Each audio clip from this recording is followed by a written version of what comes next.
Hi, நாங்கள் பெங்களூர்லேருந்து இப்போ ஊருக்கு கிளம்பியாச்சு. இப்போது பாகலூர் தாண்டி வந்துட்ருக்கோம். மதியம் வீட்லேயே சாப்பிட்டுட்டு நாங்கள் ஒரு 2:00 மேலே தான் கிளம்பினோம். இப்போது ஒசூர்கிட்ட ரீச் ஆகிட்டோம். இப்போது இந்த ரோடு பார்த்திங்கன்னா ஒசூர்லேருந்து கிருஷ்ணகிரி போயிட்டுருக்கோம். இந்த ஒசூர்லேருந்து கிருஷ்ணகிரி ரோட் சைட் பார்த்திங்கன்னா மோஸ்ட்லி இந்த மாதிரி இந்த நிறைய மவுண்டெயின்ஸ் எல்லாம் இருக்கும். இந்த வியூவே ரொம்பவும் நல்லா இருக்கும். 2 பக்கம் இந்த மவுண்டெயின்ஸோடு தான் இருக்கும். இப்போ கிருஷ்ணகிரி டோல்கேட் கிட்டே ரீச் ஆகிட்டோம். டிராஃபிக் அந்தளவுக்கு இல்லை. மதியம் தான் கிளம்பினோம் இல்லையா, ஸோ அந்தளவுக்கு டிராஃபிக் இல்லை. ஓரளவுக்கு ஃபாஸ்ட்டாகவே ரீச் ஆகிட்டோம்.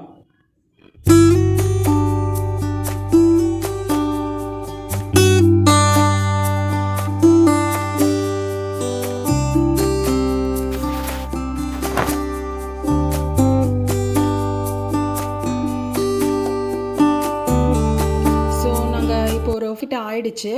ஓகே, ஏதாவது டீ குடிக்கலாம் அப்படின்னு சொல்லிட்டு நாங்கள் இப்போது அங்கே சரணபவன் இருந்தது, ஸோ அங்கே தான் வந்திருக்கோம்.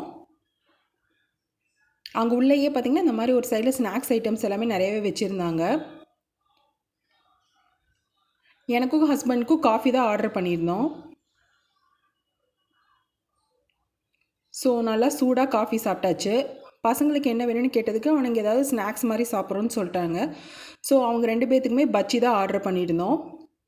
வாழைக்காய் பஜ்ஜி ஒரு செட்டு ஆர்டர் பண்ணியிருந்தோம். அப்புறம் வெங்காய பஜ்ஜி ஆர்டர் பண்ணியிருந்தோம். அவனுங்களுமே நல்லா சாப்பிட்டாங்க. அங்கே உள்ளேயே கடைக்குள்ளேயே பார்த்தீங்கன்னா இந்த மாதிரி கைவினை பொருட்கள்லாம் நிறையவே வச்சுருந்தாங்க. சரி, ஓகே அப்படின்லாம் சொல்லிட்டு ஒரு சைட் பார்த்தோம். இந்த லைட்டெல்லாம் ரொம்பவே அழகாக இருந்துச்சு. ஆனால் செம்ம வெயிட்டு, நல்லாவே வெயிட்டாக இருந்தது.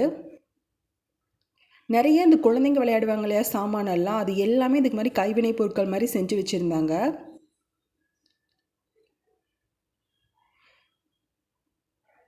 இந்த பென்சில்லாம் கூட இந்த ஜீபோ பென்சில் இருக்கும் இல்லையா, அந்த மாதிரிலாம் நிறையா இருந்துச்சு.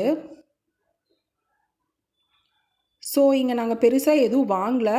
இந்த வீட்டுக்கு வெளியே வைக்கிறதுக்காக ஒரு திருஷ்டி விநாயகரை மட்டும்தான் வாங்கினோம். இது அரௌண்டு 600 வந்துச்சு. 650 சொல்லி 600 கொடுத்தாங்க. இதே விநாயகரை வந்து நாங்கள் சேலம் சரவணபவனில் வைக்கிட்டு பார்த்தோம். அங்கே பார்த்தீங்கன்னா நியர்லி 780 சொன்னாங்க. ஸோ இது இப்போ நாங்கள் வாங்கினதே பெட்டர் தான் இங்கேயே. ஸோ இங்கே சாப்பிட்டு முடிச்சுட்டு கிளம்பியாச்சு.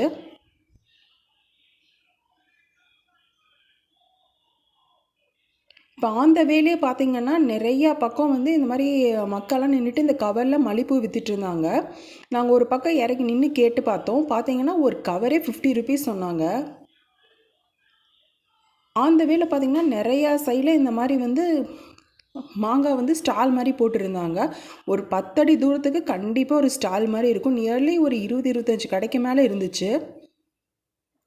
நாங்களும் சரி, ஓகே ஊருக்கு போகிறோம் இல்லையா, சரி பசங்களுக்கும் மாங்காய்னா ரொம்ப நல்லா சாப்பிடுவாங்க, ஓகே மாங்காய் வாங்கலாம் அப்படின்னு சொல்லிட்டு ஒரு கடையில் நிறுத்தினோம்.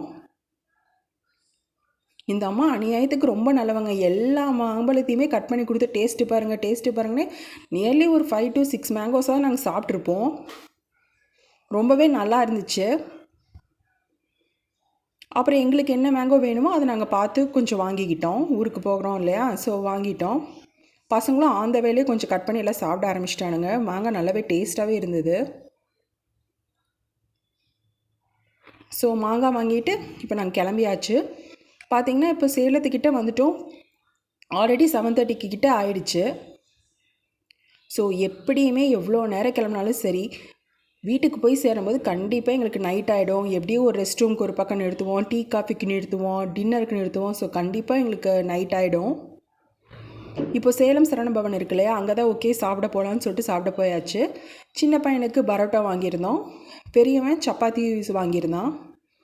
ஹஸ்பண்ட் தோசை தான் சாப்பிட்டாங்க. ஸோ எனக்கு ஒரு ஊத்தாப்பம் வாங்கினோம். அவ்வளோதான். இங்கே எல்லாம் சாப்பிட்டுட்டு இங்கே பார்த்தீங்கன்னா இந்த வெட்டி வேர் போட்டு தண்ணி கொடுத்தாங்க. ரொம்பவே நல்லாச்சு. அப்படியே வீட்டுக்கு கிளம்பியாச்சு.